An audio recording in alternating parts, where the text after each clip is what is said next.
কথায় রয়েছে, হাজারবার শোনার চেয়ে একবার দেখা ভালো। তো এই দেখার নেশায় এবং আপনাদেরকে দেখানোর নেশায় আমরা চলেছি বাংলাদেশের সর্বশেষ উত্তরের জেলা পঞ্চগড় জেলার দেবীগঞ্জ উপজেলায়। দেবীগঞ্জ উপজেলাটি বাংলাদেশের রংপুর বিভাগের পঞ্চগড় জেলায় অন্তর্গত একটি উপজেলা। দেবীগঞ্জ উপজেলায় প্রায় ছোট বড় 10টি নদী রয়েছে। এর মধ্যে করতোয়া নদীর তীরে অবস্থিত দেবীগঞ্জ উপজেলা বা থানাটি। দেবীগঞ্জ উপজেলায় কি কি দর্শনীয় স্থান রয়েছে, এ সকল দর্শনীয় স্থানগুলো তুলে ধরবো আজকের এই ভিডিওটিতে। তো চলুন আর দেরি না করে ভিডিওটি শুরু করে দেই।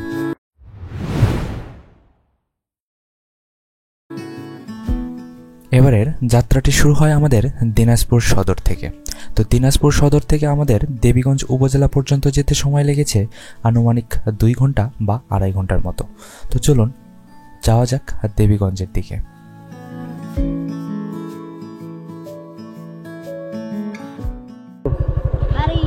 বাড়ি কোথায় ছিল? কোথায় ছিল?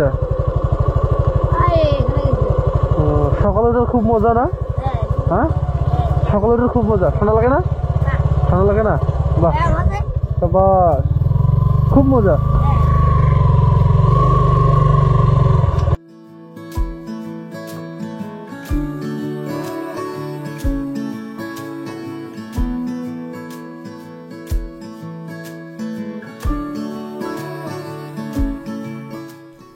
ইতিমধ্যে আমাদের যাত্রা শেষ। তো দেবীগঞ্জ উপজেলা থেকে আপনি করতোয়া ব্রিজ দিকে যেতেই হাতের ডানে দেখতে পারবেন জগদল ঠাকুরবাড়ি। করতোয়া ব্রিজের নিচেই দেখতে পারবেন ডিসি পার্ক। টিকিট মূল্য হচ্ছে তাহলে 20 টাকা করে না? এটা সবার জন্য, ছোট বড় সবার। মানে 5 বছর থেকে শুরু। গেটে 5 বছর, খেলনাটা হচ্ছে 2 বছর। খেলনার কি আলাদা টিকিট? ওইটা টিকিট ভিতর। ওইটার টিকিট। এটা শুধু প্রবেশ করবেন সেটা ঠিক। এটা শুধু প্রবেশ টিকিট। আচ্ছা আচ্ছা, ঠিক আছে। আমরা এখন বর্তমানে যেই জায়গায় অবস্থান করতেছি বা হচ্ছে যে ব্রিজের পাশে আমরা রয়েছি, এটা হচ্ছে বাংলাদেশ ও চীনের মানে যৌথভাবে যে ব্রিজটা হচ্ছে তৈরি করা হয়েছে, এই সেই ব্রিজ। আর এই ব্রিজের আন্ডারেই যারা হচ্ছে দেখাশোনা করে এই পার্কটা এবং পাশাপাশি ব্রিজটাও দেখাশোনা করে। বাংলাদেশ চতুর্থ মৈত্রী সেতু। ডিসি পার্ক থেকে আমাদের সরাসরি যাত্রা হচ্ছে গোলকধাম মন্দির পর্যন্ত। তো চলুন যাওয়া যাক গোলকধাম মন্দির পর্যন্ত।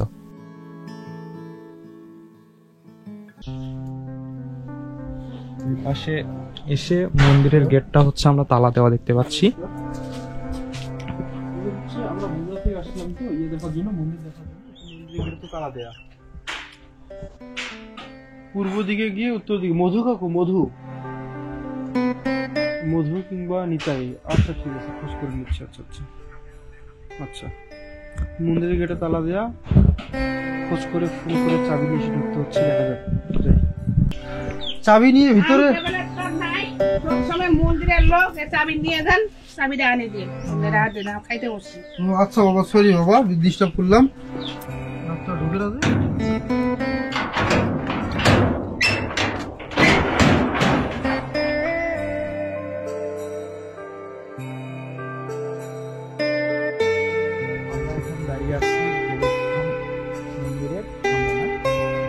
যাই হোক, কষ্ট করে গেটের তালা খুঁজে নিয়ে আসতে বা সরানি খুঁজে নিয়ে আসতে আমাদের অনেক সময় ব্যয় হয়েছে, যদিও এরকম কোনো সুব্যবস্থা ছিল না যে সরানিটার সাথে সাথে পাওয়া যাবে।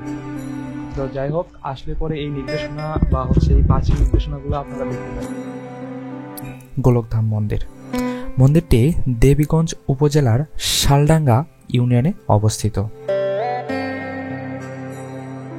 দেবীগঞ্জ উপজেলার খুব বিখ্যাত ও প্রাচীন মন্দিরগুলোর মধ্যে এটি একটি, যা গোলকধাম মন্দির নামে পরিচিত।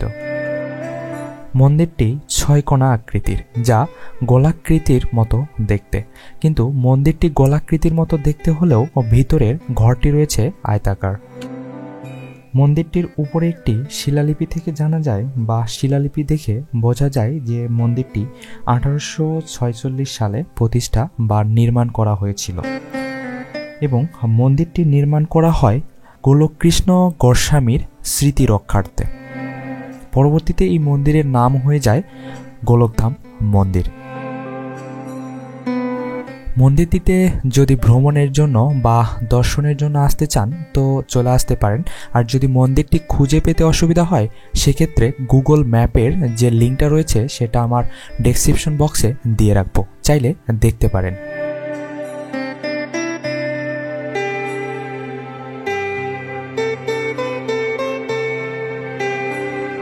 গেটটা হচ্ছে ভিতর থেকে লাগাই দিছিলাম যাতে করে কিছু না ঢুকতে পারে। হ্যাঁ। আপনি কাজটা কোথায় দিবেন বাবু? আমি আসতেছি হচ্ছে বগুড়া থেকে, আর আমার সাথে যে আছে হচ্ছে দিনাজপুর থেকে আসতেছে। মানে মন্দিরের কি দেখাশোনা আপনিই করেন? হ্যাঁ, আর কুমুটি আছে। কুমুটি আছে, কুমুটি থেকে আপনাকে দায়িত্ব দিয়ে রাখছি, এই তো? ঠিক আছে, থাকেন।